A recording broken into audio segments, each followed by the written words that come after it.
we'll get started. We have our typical fire hose workshop format. So we got the fire hose and you're gonna get a lot of information in a short period of time.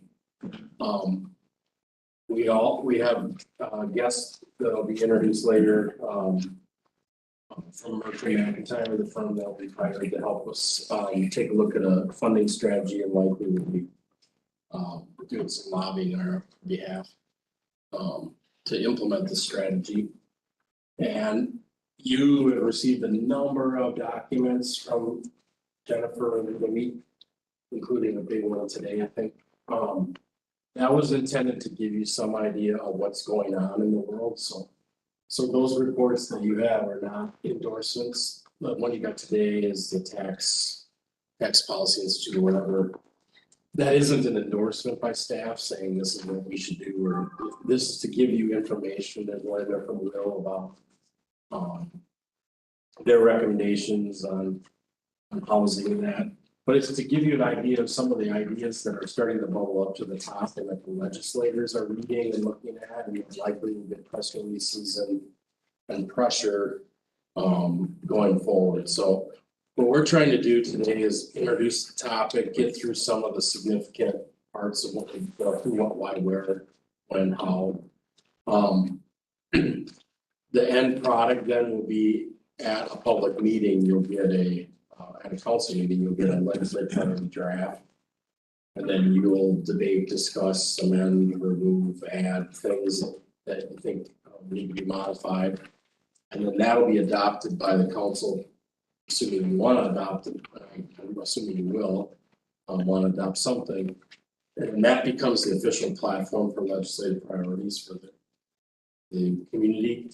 It gives me really broad, you've given me pretty good ability to lobby on your behalf based on what is in the capital plan, the budget, and other things. But the legislative priorities gives us specific marching orders and allows basically all staff then to say, this is what the city council, this is what the city wants us to lobby for. And it's another tool. So we'll get to that in the presentation here.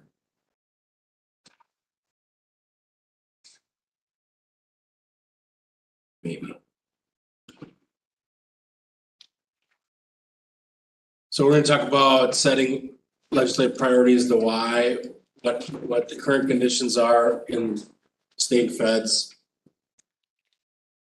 kind of the types of focal points, not necessarily a project list for you all to debate tonight, but the types of focal points that you've told us in the past you want us to focus on. The state and local funding partnership, federal and state funding for projects, any legislative law changes, and then we'll kind of conclude. So why do we do this? This is some of the whys.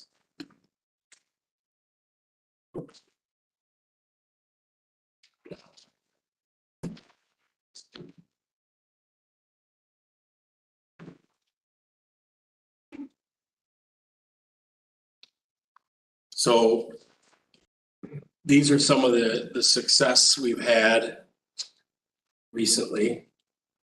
And then state, federal. Most of these required asking somebody for specific funds. In the case of ARPA, even if you remember, there was a point in time which local governments had to ask the federal government to provide funding flexibility for the ARPA. So if you're going to give money, why don't you give it directly to cities instead of just to the states? So that was a lobbying effort of league cities across the country and national league cities to say, don't just give it to the 50 governors, give money directly. And so that was the result of that. Scott, can I ask a quick, sorry for interrupting. Yep. Can you give us a quick 30-second you or Gordy update on the state emergency detention bed process and how we're doing there and if that's working? So there's been no construction started. There was provision in state law to fund that once they determine a Western Wisconsin regional location. Gordon, do you have an update? Any different update on that?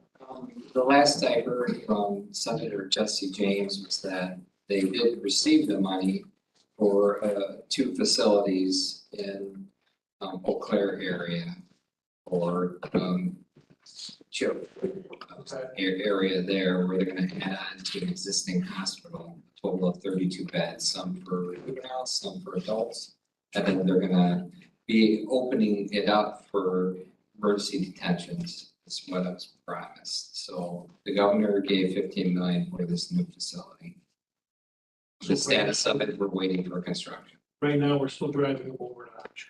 Yes, Or wherever. it's a mess. It's a complete mess still. So, okay. So that may want to remain on our priorities list? Yes, because even if we still need to support the rest of the state to fix, we may have a solution. It depends on how quickly it gets filled up. We still have to then go to Winnebago. But if they do other regional centers throughout the state, then it may not be that far. Maybe La Crosse, or, you know, some other location. Yeah, something more reasonable. Right. Sorry, Scott. No, that's all right. So why do we do an intentional legislative priorities workshop? We want to focus, that's another, you know, we want to prioritize as is in the title. Because if we have multiple priorities, then we have no priority. And what, especially on the legislative funding side, they want to know what are the priorities. And see that the priorities of the community are matched up against the priorities of the legislature or an individual legislator. And so it's helpful to not do a shotgun approach, even though we're gonna look all over for grants and other things. At the end of the day, we do have to have some kind of focus if we want to really go after these big prizes. It's helpful too, because we talk with one voice. So even though narrowing your focus, maybe you get less total on your plate for things you can talk to legislators about. They're not hearing one thing from the police chief and one thing from the library director and one thing from the city administrator and one thing from the city council person and the mayor. They feel good about the fact that we've all talked about this. And this is what we've decided are the things we're gonna do.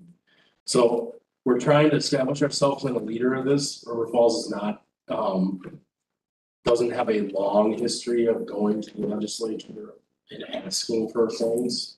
We've tended to try to figure out how to do things. We've done a lot of competitive grants or prescriptive grants, category grants.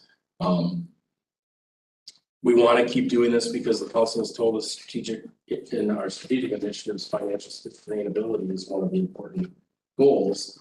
And specifically, the council has said we want to make sure that we have a diverse revenue model. We don't want to just rely on local property taxes. We want to have a wide variety of revenues and get as much of the income tax and sales tax that we all pay as city residents back into the city for programs. Can I ask something real quickly? So the group that we're looking to look to lobby for us, how many other cities are they working to lobby with, and where will we feel stand in their pecking order? I mean, if they have Oshkosh and Appleton, Platteville, or whatever that they're working with, and they all want the same thing that we want. How does it work that we'll get the attention that we want?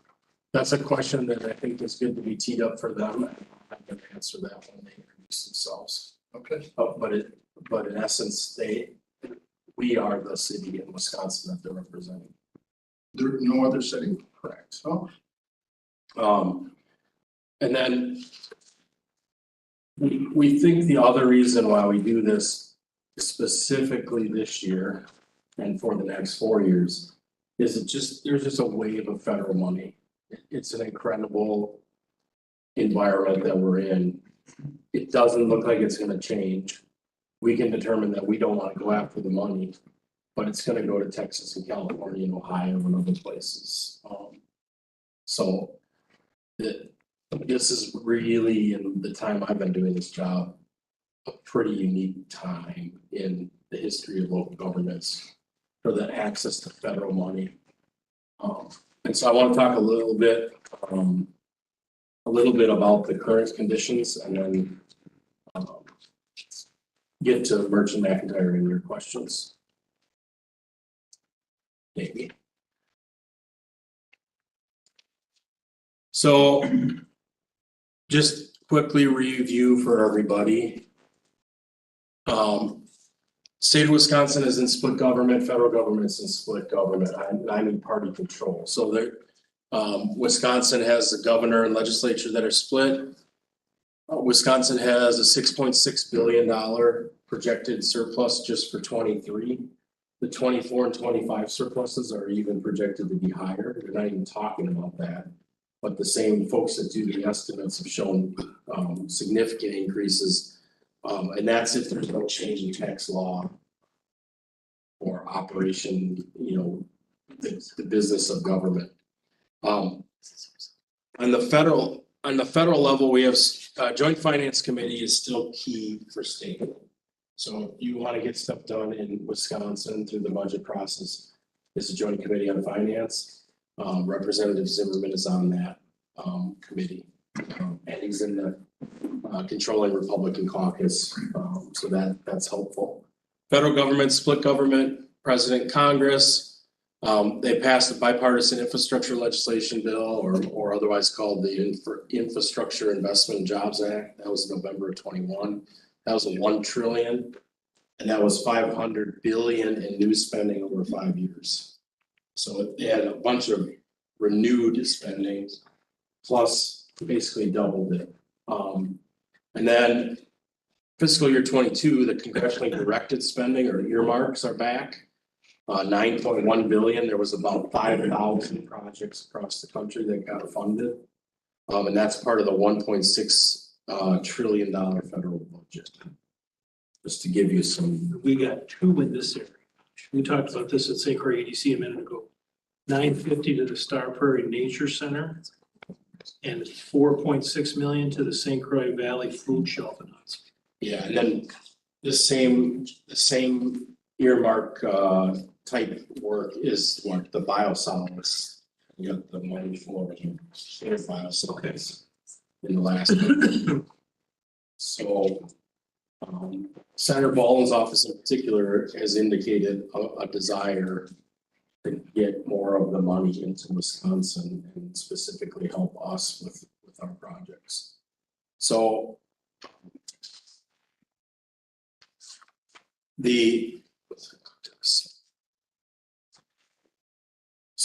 we thought for the first time we would consider doing presence in Washington on behalf of the city. This is something that many of my peers in Minnesota are commonly practice.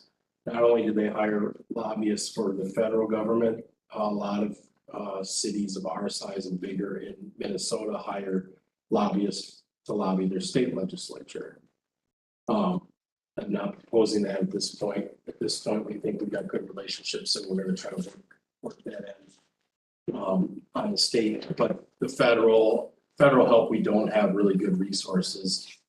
The League of Municipalities has not been a great winner or success in doing lobbying at the federal level. So at this point, I'm looking forward to getting an idea of what the federal lobbying effort could do if we have a project dedicated to do that for us. So moving forward for 23 and 24, we think there's going to be 4 areas identified, specifically seeking funding for legacy projects like the King Quarter Plan, Man Valley Fire Station, increasing funding to meet our CIP goals. So we got these big legacy projects, and then we have all the other stuff we've already said we're going to do. If we can match that up, obviously we're going to try to do that. Addressing Wisconsin's system of local government funding, and I'm going to talk about that after Merchant McIntyre introduces themselves. Then I'm going to spend a good amount of time talking about the state and local partnership. And then seeking to improve federal support for operating projects. So that would be less lobbying per se and more opening our eyes to the opportunities that are available in different federal government departments, trying to get some of that funding for activities that we're already doing.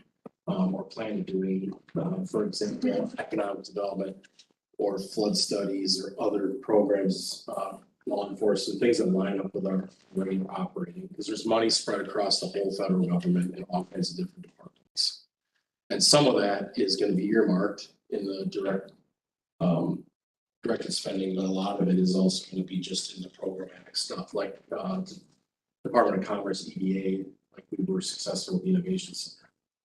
So in order to provide a guide or vision, we need to figure out like what our priorities are as a city, all things being equal. Then we have to look at what the federal priorities and guidelines are gonna look at, what things are gonna be hotter items to get funded. And then we try to line that up and match to go after the things that we're gonna have the highest probability of success. We could decide to go after things that are high priority to us, but low probability of success, just because they're so high priority. We think we're probably gonna try to go to things that are the higher priority ones to us, that are also higher probability or higher match, higher probability of success.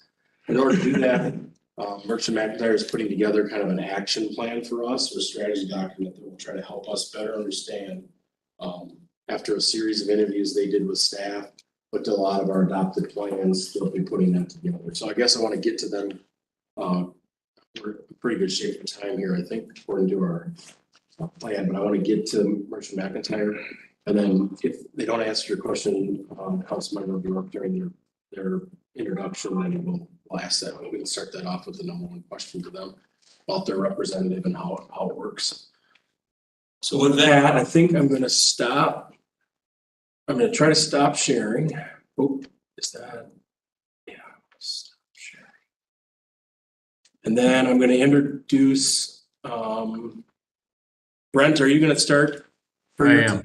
Okay, so introduce Brent Merchant, and then he will introduce his team and take it from there.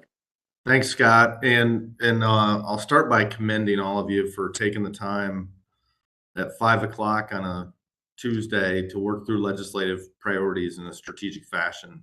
We have the opportunity to work with many local governments across the country. River Falls is our only local government client in the state of Wisconsin. And I can say that not all of them, in fact, very few of them take the time to do what you're doing tonight, to really set your priorities in a way that presents a unified voice to the decision makers in Madison and Washington. So I'll commend you for that.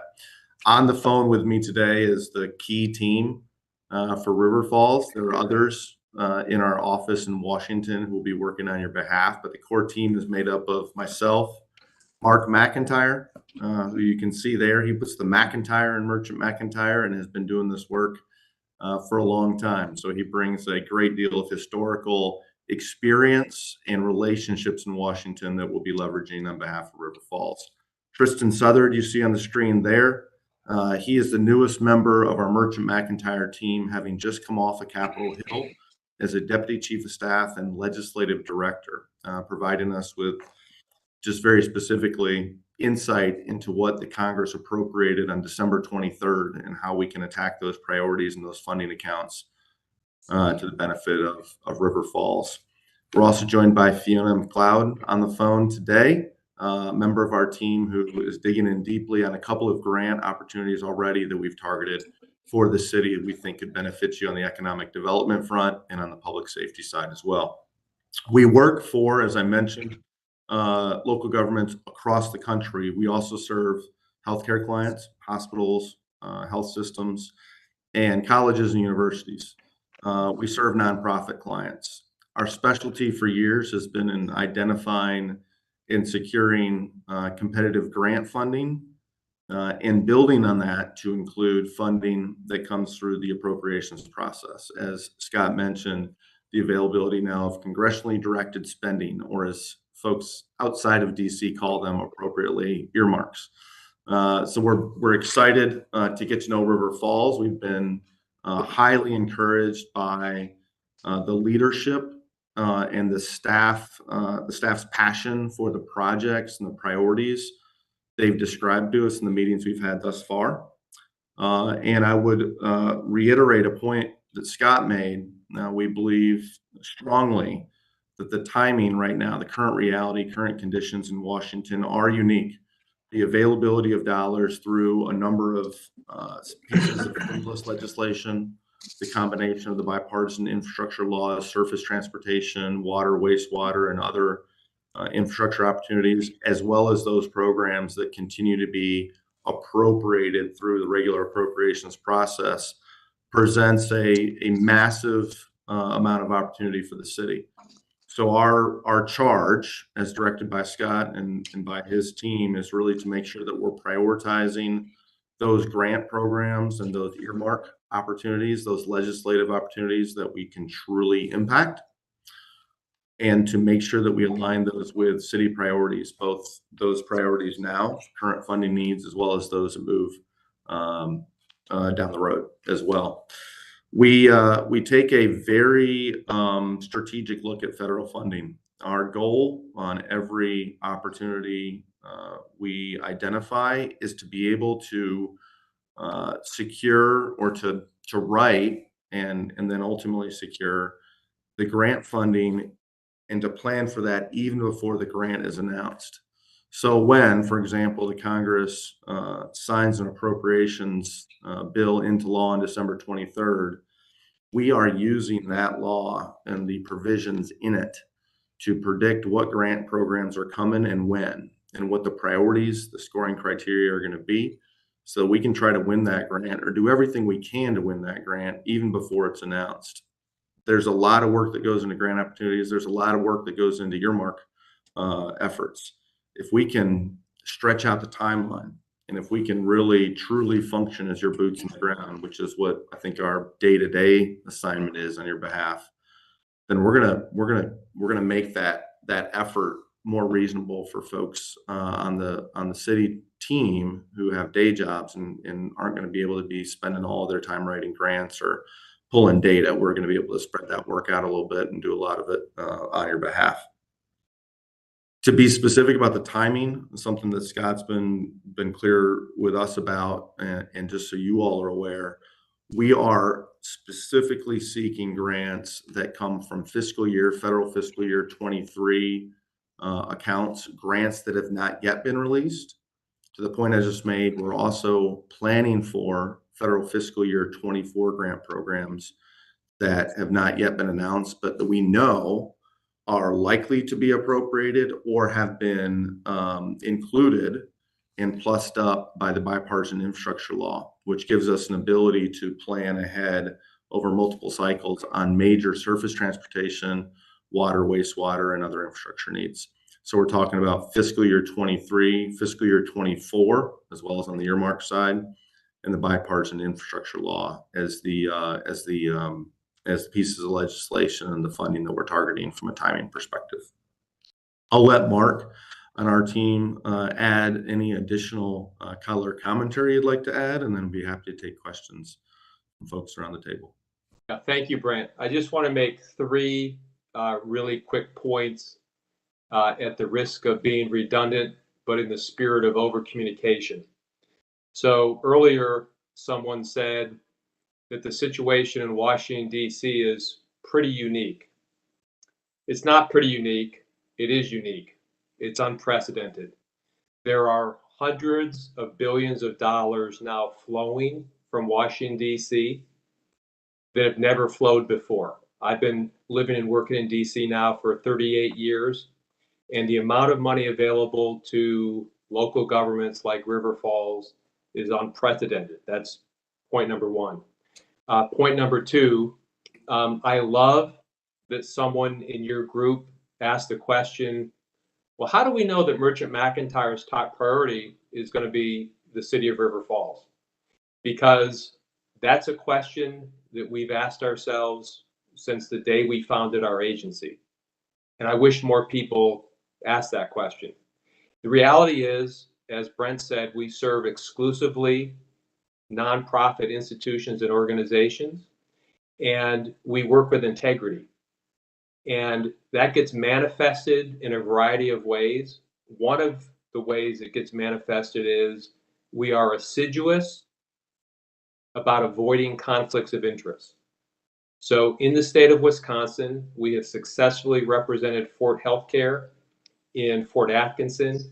We've successfully represented Marian University, and now we plan to successfully represent the city of River Falls. And the commitment that we've made to Scott which by the way is not unique. We make this commitment to every local government.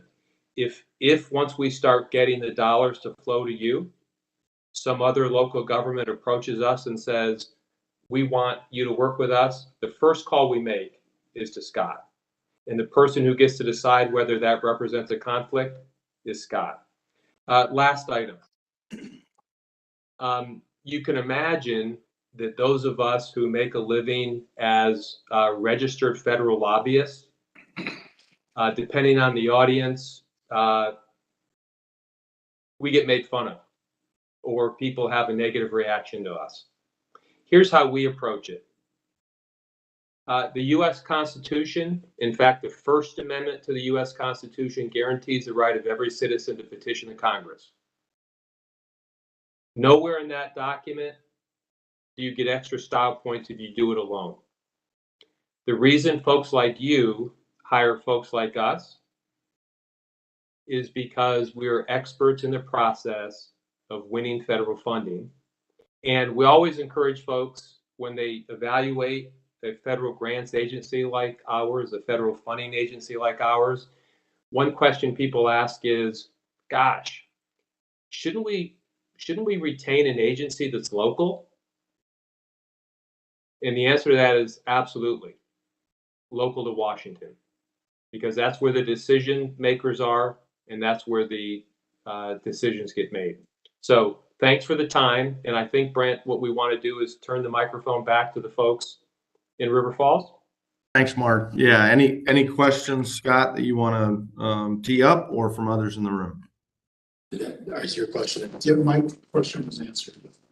My first question. Yeah, and so the mechanics of this, I guess, to just be transparent with the council, which I think I've given you a good idea where we're headed. So we signed an initial contract with Merchant McIntyre to, like a 90-day contract to get this strategy put together and legwork, with the expectation that we would be satisfied with how things are going, and then we would continue this through. And then it's a retainer. And we would do that on a monthly basis on like a contractual 12-month basis, which is very typical of what I've seen in my colleagues. And so that's where we're headed with this. It looks like it's going to be a good fit. Merchant McIntyre also needs to decide if it's a good fit for them. But I have no doubt they'll be satisfied with us as a team. So To that I'm point, gonna get them introduced to you see if there's any big questions. And then there'll be more information coming when we get the action plans and some of those things to look at. just to that point, something that we included in the document, I believe that was in the packet. The comment I made earlier, we view this as a partnership, right? And it's clear from our initial meetings with Scott, leadership level through staff, that they understand that as well. Seeking federal funding, whether on the competitive grant side or on the congressionally directed spending side, is not a magic show, right? Our proposals, our projects, the work that we do is only as strong as the project and the folks behind the project. And so our job is to make sure that we're filtering federal requirements and objectives and priorities in a way that you can shape and shift your documents or your application materials. But something that's very clear from our initial engagement is that you've got a team that understands well how the process works, is committed, and has been successful. And as your boots on the ground, we're going to drive that success even higher at the direction of Scott and his leadership team. So we greatly appreciate the opportunity. We've been highly impressed to this point, and look forward to delivering a great strategy over the next couple of weeks. Okay. Yeah, so I have a question. So what we're really looking at is to try to get back money that we as citizens of the state and of the nation have put forth. So we're looking to try to get that back, and we're not looking to try to encourage I mean, if you look like the surplus in the state, a lot of the surplus in the state is due to the loans that the state took out. So it's not like, we have a big surplus of money, even though it shows that we do, but it's because of the loans that we took out to make it look like we have a big budget, or surplus. So are we looking at just trying to recoup the money that's been paid out, or are we also looking to encourage more money to be loaned and saved and brought into the governments? So we're specifically on the federal side, we're not asking them to lobby for changes in law necessarily, or ask them to increase by $2 billion the pot for cities. We're focused on the existing infrastructure law, the existing process that's been put forth by the congressional delegation for how to give the earmarks. That's what we're focused on the federal level. When we start talking about state later in the presentation tonight, we will be talking more about some potential law changes or changes in the pot, not just how the pie is split up, so to speak. Okay. Does that answer the Yep, that does. And just, we're competing nationally. There are, and we're proud of our ability to do that. We work very hard to have subject matter expertise in-house, folks who win surface transportation grants and economic development grants and public safety grants and all those things. We're competing for those dollars. And every grant we work on, every earmark that we pursue, our job, our charge, and our commitment to you is that we're going to go get every point we can, right? If you have to get 100 points to win, we're going to plan to go get 100 points and figure out how to do that. So we're competing for those dollars that, as Scott pointed out, Congress has authorized and appropriated, and the executive branch is now putting out through competitive grant processes.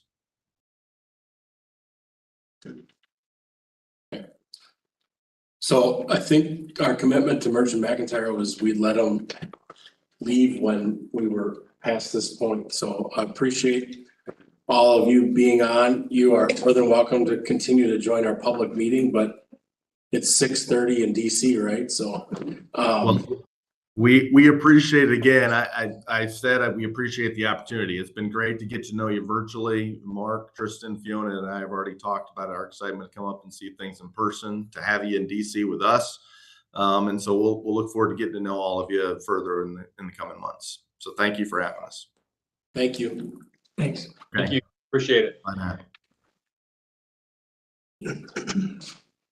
That's exciting. I mean, we've got this history of like going after grants and resources, and Yes.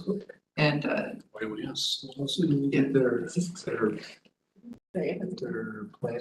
But the plan has to be delivered to us before the end of February, so within that initial 90-day period. I don't think it'll likely take, I don't think they're planning to take that long to do it, but that's what we're looking at. So, so appreciate the support of the council as always, and we'll keep going on that. So what are the focal points? What are the things that, and again, this is challenging because I know the natural tendency is to want to get into a specific list and that's what's in order and all that. I just want to caution you. Go ahead. Can I ask a question? And I admittedly missed 20 minutes. So, did they talk strategy in terms of what it's like to have a new member of the congressional delegation and how that They have impacts? to us. Yeah, They didn't talk in the presentation, okay. but Van Orden being new is a good thing for us. Because their caucus usually gives them a bigger piece of the pie. Yeah. To try to make everybody happy that they have a new representative. So that's a good thing for us, Understood. but they didn't talk about in the presentation. That's Yeah, something no, we- I know it's inside baseball, but and I know with the league, they talked about depending on how gubernatorial things flip, they had strategies on both ends. So I assume that they have that level of sophistication too. Yeah, and we can, this is an aside. It hasn't been fully established what everybody's in our congressional delegation's opinion is about congressionally directed spending. We do know that Senator Baldwin is unabashedly pro. She said, and her staff has contacted me already and said, we're ready to help you let's go. Senator Johnson's public statements have not been in favor of it, although I think he did do the process a little bit, but mostly through the representatives, not through the senator's office. Van Orden, we don't know yet what his take is going to be, but the thought is that his take is going to be, let's make a big list and do it, because even Representative Kine did it, and he had historically been against earmarks and he participated. And then Representative Tiffany, I don't know, there again, historically has not been in favor of it, but has worked with other members of the congressional delegation to help projects get through. So we'll see how that goes, but that'll be, we already know we have an entry point through Senator Baldwin. We expect we may have a representative and a senator entry point. And then to the extent that they can agree on projects, that makes it go even better. We're in the unique position of having lots of people representing parts of. Yeah, it's very unique to have for a city of 16,000 to have two Representatives. representatives and two senators. So that's good. So this is kind of where we're focusing. And this gets to the point about, are we going for legislation? Are we trying to increase pots? Are we trying to change rules so we can drive our thread through the needle? We're on the federal side, we're focused on those appropriations that are already out there. All the extra money that's been put into all the different departments of the federal government and all the grant programs that they have. And then we're also specifically trying to figure out either the best one or best two projects to ask for on the earmark. It's likely we're gonna have to narrow down to one. What is the thing that River Falls wants to ask for earmark? But maybe two. And then on the state side, we're working primarily through the biennial budget. There isn't any pot of grant money necessarily or anything. The state kind of appropriates every 2 years. They have historical appropriations. For example, the dam grant is from a place where they always seem to put $4 or $5 million every biennium. In that case, we asked them to change the rules of the maximum. So we were both looking for funding and to change the law. So on the state side is where we're likely to get more into maybe some law changes that would help us. And specifically, we're going to be talking about the changes to law, how they appropriate money to local governments through the shared revenue. So that's where I see things coming. The legacy projects are, again, in our mind, top of mind. This is an exhaustive list. Is the Kinney Corridor Plan and its implementation, the public safety, the fire station in particular, and then economic development with Man Valley. So those are the things that are kind of top of mind for projects. It's not exclusive to that. And one project where we think we can't likely get funding because it's too far along is our own biosolids facility. Talk about that a little bit more, Scott. Why is it too far along? The advice they're analyzing that on the federal side, but the advice from Merchant McIntyre is that we're probably too far along on design and bidding and all that we either have to wait like a year to bid out or do something. Our timelines don't match up really well. That's okay.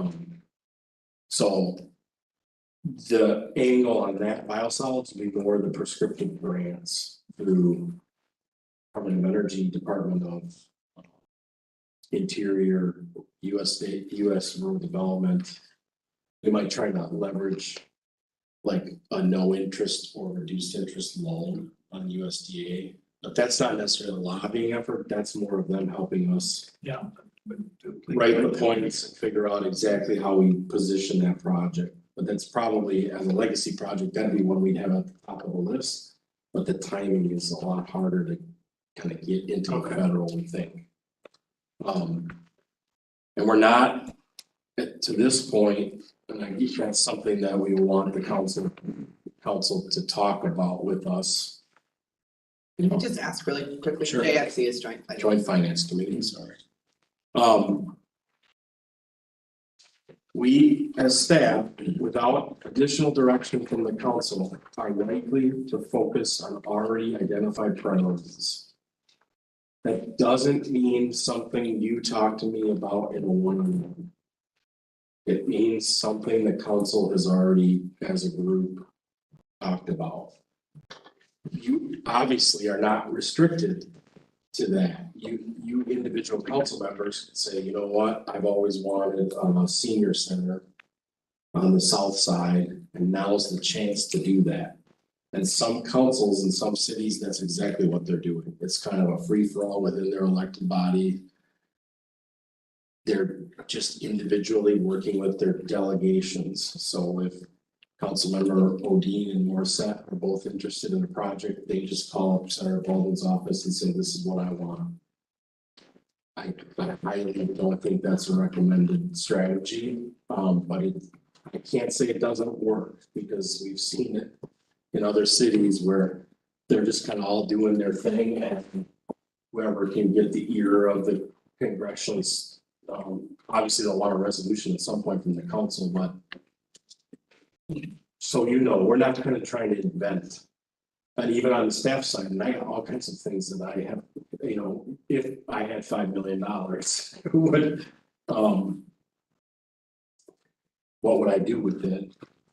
But we're not necessarily expanding our scope. Although we did mention in the scoping, we mentioned things that may have been brought up by individual council members. We mentioned things that were brought up by, say, advisory groups or committees, park or historic preservation. Because maybe there's a grant out there for $6 million and it's only for historic museums for local governments. Well, yes, at one point, HPC talked about that as a priority. And so now it's on our list with Merchant McIntyre in case they have some program they think is a perfect absolute match, then it might get pushed to the top. But what they're likely to focus on is the stuff that's already in the CIP. Because we're gonna have more points when we do it, and we're gonna have more pull of Congress if it's something that the council has already approved in a formal plan. So that's kind of where we're at. It doesn't mean we wouldn't at the last minute bring you some resolution to approve a plan, modifying and including something if we think that it's in the best interest of the city. But it's almost has to be on the drawing board right now for the fiscal 23-24. The good news is Congress has authorized this for 5 years. They've pre-appropriated on the infrastructure bill. So there's 25, 26, 27 in there too, that we could do our wish projects. So does that make sense? That's where staff is operating right now. Doesn't mean at some point in this process, you can't say, we want, so like an example would be the swimming pool is on the list that Merchant McIntyre has, even though it's not in the CIP. When we did the Glen Park master plan, we have a phase 2. We included phase 2 on the list that Merchant McIntyre is working through to see if something just matches up. Fire station also, the construction of the fire station is not in the CIP right now. But we know it's coming. We've heard in public meetings from council members, more than one of you, several of you saying we've got to figure out a way to do this. So that's on the list too, right? Would that include funding for renewable energy? It could, yep, it could be. So they're aware of our unique position in renewables, our high ranking nationally and other things, and our NREL ratings. And so they're gonna try to look and see if there's ways to get money for that too. But I would again put that in the category of something we've heard from you or committee or whatever, but isn't necessarily starting at the top of the list. We're starting with the top. And then we got these other lists of things that if they find a way, Another example is there's some operating money on the economic development side that we don't have that anywhere in our list of things we need as another staff person in economic development. But there's a whole bunch of prescription programs out there right now that you basically just write your numbers down and they give you $40,000 or whatever for the program. So whatever merchant McIntyre identifies in that, we'll scrutinize closely to determine if that's something we want to do. Especially because it's going to be outside our operating budget, so we're gonna have to come back and have a discussion about what we're doing. So there's plenty of funding desires already in our approved plan is what we're saying. And then on top of that, we have things like phase 2 of Glen Park. Blossom Lane extension through Hoffman Park. There's a whole bunch of stuff that we have on our approved plans, but not in the CIP funded in the next 5 years that we've let them know about, but we're focusing on the things that are already in the CIP. Scott, legislatively, where are things at with like housing? Either with Section 8, with providing more dollars for housing affordability, things like that. Is there anything state or nationally that we're working on? We aren't necessarily, but can I pull that back, and I want to do this local funding, shared revenue, and then that is housing is one of the things I want to talk about kind of in the conclusion to see. Because that's one we know is a desire, a need, but we don't understand exactly what that looks like. Like, are we building apartments? Are we asking for a homeless shelter? Are we, what are we doing? So one of the biggest opportunities I think we have on the home front on the state is there appears to be for the first time in 20 years a chance to actually talk about shared revenues. The leader of the assembly has already talked in many public articles, including today. Again, I think he was, there was pictures of him with former Milwaukee Alderman Donovan, who's now a state representative, the mayor of Milwaukee, and the county executive, talking about how they have to do something different to fund Milwaukee and Milwaukee County. I mean, that I couldn't have even painted that picture or imagined that photo in the last 10 years or so. So very powerful leader of the Republican Assembly saying, yeah, we probably got to do something. And yeah, this is probably the budget to do it because of the surplus, because of the way sales tax revenues are going, because of the way cities are suffering to make ends meet on that side of the state, with especially ones without the growth. So all these things are coming together, and then ultimately the council has to decide where they want to go and how far they want to lobby on this. So we have a 1911. Our current mode of funding was put in place in 1911.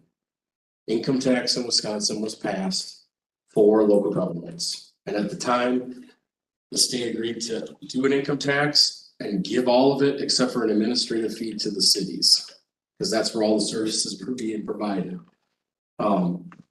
So they kept like 9% or something like that of it. And that was in place until the 70s. And in the 70s, that kind of model, not necessarily that percentage split, but a model of income tax helping through shared revenues, state sharing the income, collecting it as a state, sharing it out till the 70s. And in the 70s, they made a change to it based on trying to promote equity and equalizing it. So poor cities would get more in the formula. Property rich would get a little less because they had more property value and more wealth. So in the 70s, they modified it. And then in the 2000s, they froze it. So they just stopped whatever the formula was, however they were calculating every year, just was frozen. And then they cut the actual real dollar amount. The total dollars going to all cities in the state was actually cut. So we're operating on a 1911 system modified in the 70s, froze with a formula frozen in the early 2000s with the real dollar support from the state cut in 2003, or it would have been for the 2004 budget. And that's how we're supposed to fund local government. And the result is property tax has become the primary source of income for most cities in the state of Wisconsin. I think you can clearly say that the lack of support, the lack of sharing revenues from the state has put the pressure on property taxes. And so I was part of another task force. They've had 7 or 8 of them in the last 25 years. They put together another task force, the cities, the counties, the towns all got together. And the proposal at this point, you've got a copy of the paper in your support materials, is if they just designate 1 cent of the 5-cent statewide sales tax, that would cover shared revenues, and it also would allow some room for growth, which would bring the pressure on the property taxes for the citizens across the state. So there's all kinds of other proposals that I've given you. There seems to be wide agreement on a lot of spectrums, political spectrums, left, right, center, libertarian, whatever, that the facts say that the sales tax in Wisconsin is pretty low relative to other states, and property taxes are in the middle or a little on the high side compared to other states. And so it's no surprise that people's solution to a lot of the tax things is sales tax, because they're saying it's not a very big base. There's a lot more base to be gotten there going forward. The local government group is not saying raise the sales tax. It's just saying the state doesn't need 5 cents in order to operate. They have well in excess of revenues and what they need for their expenses. They should just share 1 cent of that. And it'll give local government some skin in the game too, because as the economy fluctuates, then cities will have to adjust. Property taxes are relatively stable regardless of the economy. Whereas sales tax, when the economy is going good, there's usually more consumption. So there's all kinds of policy ramifications of that. I just want to talk through the state of affairs here where we're at, so that you can first decide if we have something to argue about. So this is our shared revenue. So you can see, and I mean, there's a drop from 2003 to 4, and it's essentially frozen that whole time. So there's a 22% reduction from 2003 to 2022, and that's not adjusted for inflation or anything like that. That's just the actual, the reduction. State general purpose revenues over that same period of time increased 101%. So doubled, their revenues doubled over that time. Corporate income tax, state individual income tax, sales and excise taxes, all doubled. Corporate income tax in Wisconsin over that same period, not the tax rate, but the collections is 5 times, so almost 500% increase since 2003. So it just, you have a situation where the state, this idea that it's shared revenue, it's not shared revenue. The state is just collecting it and keeping the revenue, and they have all kinds of things to spend it on. They've got their responsibilities. But the idea that cities are driving this, it's false. And I think most cities and counties and villages and towns are kind of tired of getting blamed for this rising taxes and expenses when the state revenues are going up at astronomical rates, way exceeding inflation. And then their share of what they're giving back out is actually less in real dollars. So 1911, 90% of the income tax and their revenue went. And then in 2022, it's about 6.8%. So that local recommendation is 1%. The strategy is it's logical, it's equitable, it's sustainable. There, you can argue regression versus, progression on the sales tax. But generally speaking, if you're not increasing the sales tax, you're not increasing the regressivity or the progressivity of the tax revenues. It's affecting the same people the same ways. The other things that we talked about, though, that you should be aware of is that there's a movement to get rid of state income tax, either on the personal or corporate level, and they have the same ideas about sales tax. So there's all this competition for, sure, sales tax is better. Let's not have an income tax. Let's have more sales tax. Or we don't want to have let's get rid of all corporate income taxes and just raise the sales tax 2%. So there's a lot of competing things up there. Can I ask a quick question? Sure. Are we asking for 1% more than we're getting now, or total of 1% less what we're already getting? We're already receiving some money. Yeah, this proposal is to replace the income sales tax that they're using now, whatever general purpose revenue they're giving us through share revenue, and just designate the 1% of the sales tax, which is more, the 1% of the state sales tax is more than what they give cities in share revenue. Right, so they're not giving up a full 1% truly. No, they're yeah, sales and use. This is sales and use tax in 2022 by the state was 7 billion. Yeah. So the 1 cent is a macro for the state, right? So they're gonna take the state, they're gonna, instead of the share revenue, they're gonna take 1% of the sales tax and they're gonna put that in a pool. Now, what's the formula to get it back to the local government? That's my big question. I mean, we can find ourselves right back in the same jackpot we're in today.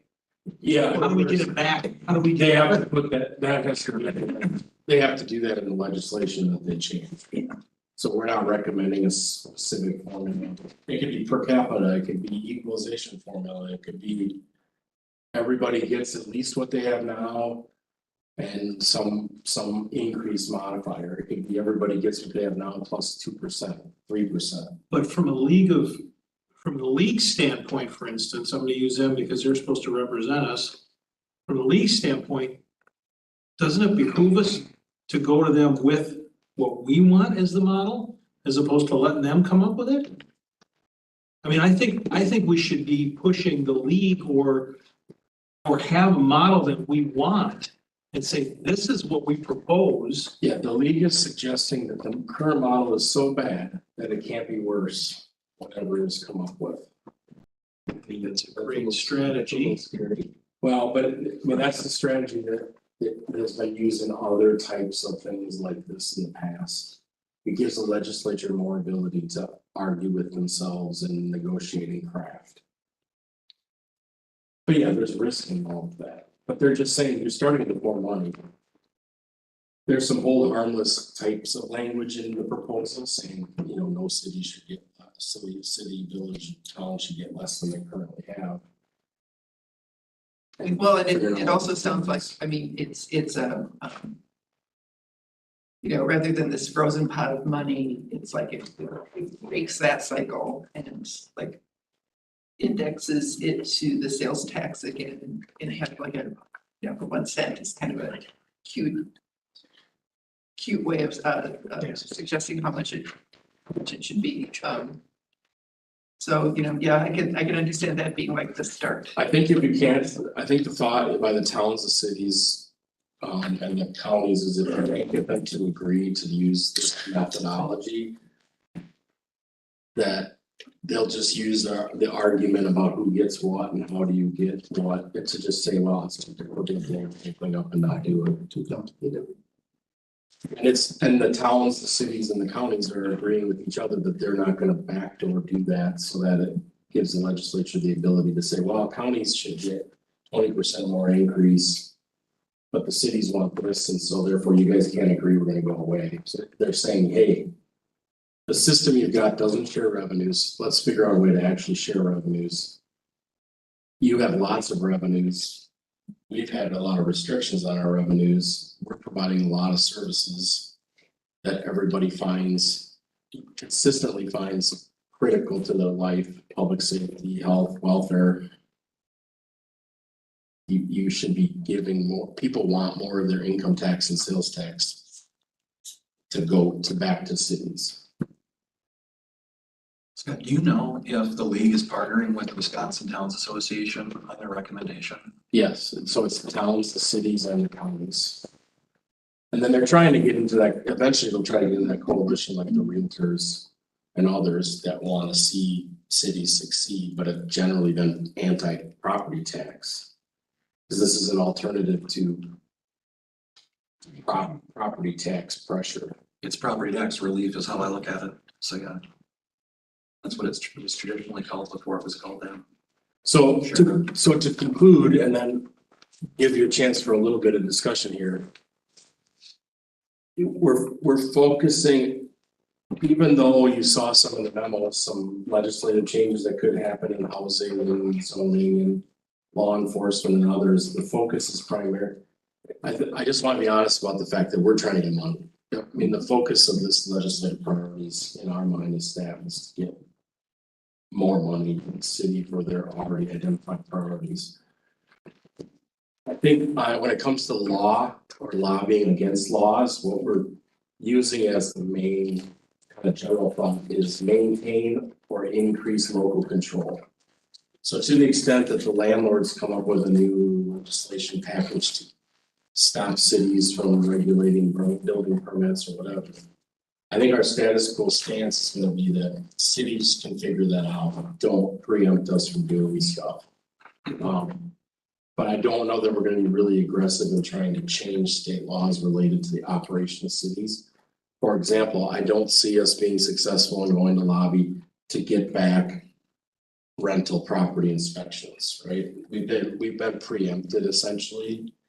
I don't see us spending months trying to lobby the current legislature to give cities the power to start charging $500 permits and do rental inspections again. So just again, so we know where we're at. It's this somewhat similar on the housing, because I haven't seen a package that looks really good for cities to lobby for on affordable housing. We're basically getting blamed for all the problems with housing. It's all cities. They have unrealistic rules and they care about stormwater and they think you should pay connection fees for water and sewer and impact fees for parks and so I haven't seen a package out there that we can kind of get our hands around and say, this will really help affordable housing in Wisconsin if we do that. There's pieces of legislation out there that could be beneficial. But I think we would take the approach that it's better left to us, local control. But we're really focused primarily on money. The other thing that I had, I was thinking about was, it wasn't this last one in lacrosse, but the one in Green Bay at the league. And I just mentioned to Gordy, like, Chief, I'm sorry. A while ago, is there a push in the legislature to provide more money to police departments to provide like mental health staff that aren't necessarily police officers? I mean, it could be, but like licensed social workers, things like that, that could help like divert some of those mental health calls for the police so that like a licensed social worker, I think there was a pilot program in Madison and maybe in Milwaukee. Yeah, that have been pretty successful so far. So are they talking about like providing those types of resources for our police department? Things like that. I'm sure there's individual conversations. I haven't seen a comprehensive package. I don't know the chief is aware of one either. I mean, they're not asking the Wisconsin Chiefs Association to vet anything that I know of yet.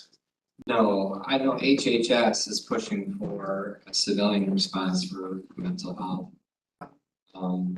That's the last I heard, but the chiefs have serious doubts just because they can't really hire right now. There's no one to do the job.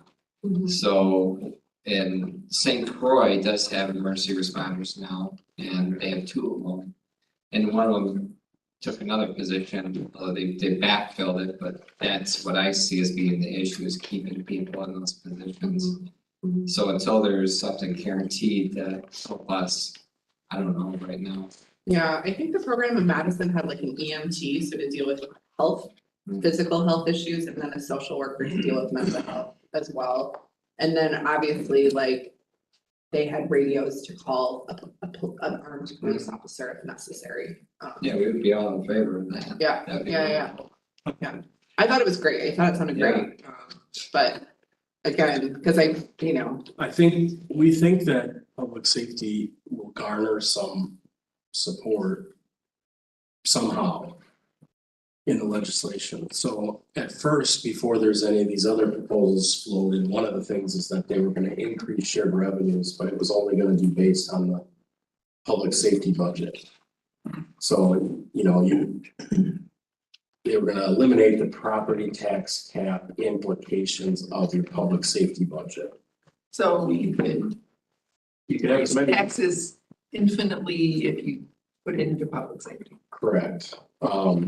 I don't think that's gonna get legs in that format. And again, I think that was because they didn't think there was any way that the legislature would agree that the cities in general need help. But it appears that there's enough former city council people, mayors and others that have trickled into the legislature where they're talking to their colleagues and saying, yeah, it's no joke to try to run a city. They're not just wildly spending all this money.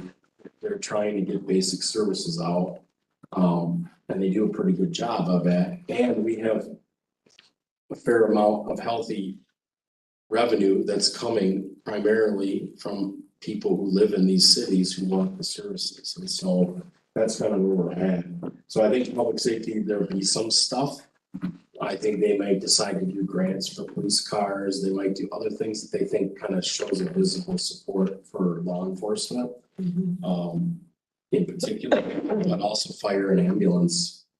We are in much better shape than most cities of our size in this state for ambulance service. It's really quite bad. And so I think in other parts of the state, legislators are going to be saying, we gotta do something about the ambulances, but we've gotta help fund public safety that way. In some of the more urbanized areas, they're having a crisis of volunteer firefighters. So they're having to convert their departments to 6 or 8 full-time firefighters, which is adding $3 million to their general fund. And there's just no way to do that. So they're doing referendums. So I think there'll be public safety emphasis, but we're trying to emphasize that the whole city is critical to the foundation of. We run elections, we keep the roads plowed. I mean, it's where commerce occurs. Like 89% of the, a high percentage of all the corporate income tax returns are basically from cities and villages. There's not a lot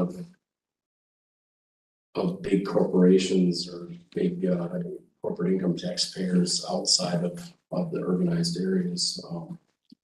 There's the farm income, obviously, but most factories and commerce is in cities, so that's the argument. Shared revenue is really important, but one of the things we didn't talk about is the expenditure restraint program. An expenditure restraint program rewards communities who keep their spending below a certain threshold and control. And I think River Falls would be one of those communities. Yeah, we've qualified. One of the things, there's like 2 or 3 items where if we establish a 2% floor on it for CPI and ERP purposes, that we would actually be in a better position. Also requiring DOR to determine CPI for ERP purposes no later than August to better get aligned with the timing of local budgeting. And then there's the third point I know other groups have looked at too. Exempt from the ERP budget test increased expenditures allowed by a referendum to exceed levy limits. So there is some things we could do with expenditure restraint programs that might be in our best interest, as well as shared revenue. So it's ERP, and then the other program has been the municipal payments for services or payments for municipal services, PMS program. And that's for the university, housing the university or other state facilities. And if you remember, 2 legislative processes ago, well, that was a big push, you know. State's finally gonna pay a better share, you know, instead of 28% of whatever the calculated value is, we'll get 30%. And that went nowhere. So I think, again, most of the cities, villages, counties are saying, let's just get at the big issue. The big issue is the state's revenues are going like crazy. They don't look like they're gonna cut the rates or provide any tax relief to people. So let's just cut some of the pie and use it to help cities, which are driving it. And then obviously we're in line with all these other schools are feeling the same way, like they should get a whole bunch more money. And then there's specific movements now to eliminate entirely corporate income tax, a separate one to eliminate entirely individual income tax. And then there's a proposal that I think is starting to get a little legs, which is to model closer to Iowa's flat tax, or what they consider to be a flat tax for personal income. And for, I think for corporate too, but I know specifically to try to get that 7.5% top state income tax bracket. So like 3.5 or 4 for everybody, and then they really, it's not really a flat tax because they exempt. Even Iowa's has a pretty big exemption for low income earners. They essentially pay no tax.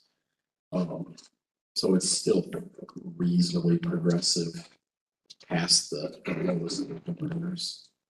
And I think something is gonna spin the wheel and win. I mean, the numbers just look like they'll work for the legislatures to be able to do something and say, yeah, we got a solution to schools, cities, income tax, something. They're gonna wanna be able to say, we did something good with our surplus. And I think something is gonna get reduced or eliminated. So I believe in the mix. The governor is gonna agree with the legislature to either move tax rates down by categories or get rid of personal property tax, which is one I think would be fine. They could trade that off, and that way they could say we eliminated, they could probably get rid of entirely the tech college levy by providing the tech colleges a little bit more money.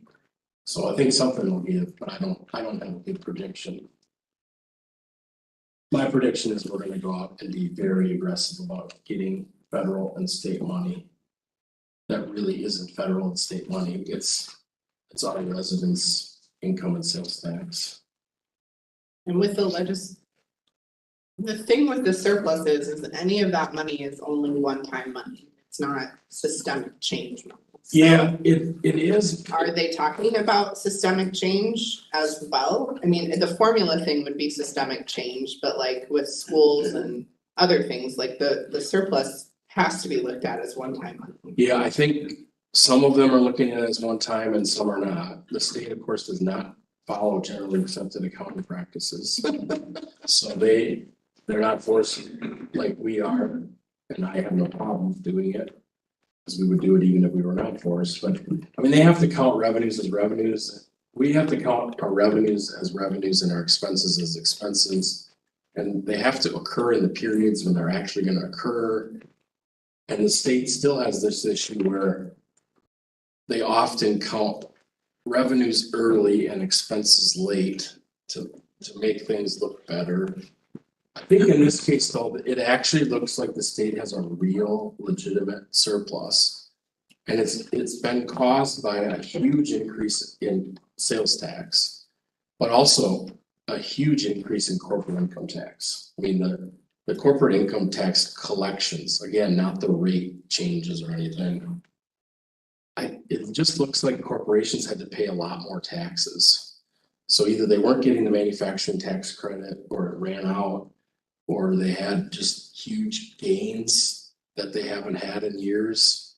There's a lot of corporate income tax increase. I think that's what surprised everybody the most. And then it's a $6.6 billion projected surplus, and we got $5.1 billion from the feds. Right, so the state of Wisconsin got all that ARPA and other money like 5 billion. So it still is, it's even above that. It's not just federal money that filled the hole. Although the federal money certainly helped. So they're gonna have to. We don't know. We don't know that they have to recognize the reality of structural problems or not. That's why the task force recommended something that didn't contribute to a structural problem. We didn't just say, give every city $5 million more, and then they can figure it out. But then it doesn't do anything long-term. It's a short-term shot in the arm, which is kind of what the state was asked for, was just give us so much more per pupil for a couple of years. With the assumption that that would keep going, but of course, I think the state said, well, that was temporary because it was federal money that we gave you. And they said, like, well, we gave that out in salaries and we can't take it back. So I think the schools will get something too out of this because they're on some kind of revenue cliff. So I apologize for the lecture nature of this. I apologize for the fire hose nature. I apologize if you're sitting here at the end going, so what are we approving as a council? This was intended to just kind of do all the rough stuff. You guys all get to come out and knock this around in your head. You can talk, with people that you trust to help get more. You can talk with me, you can talk with department heads about certain things.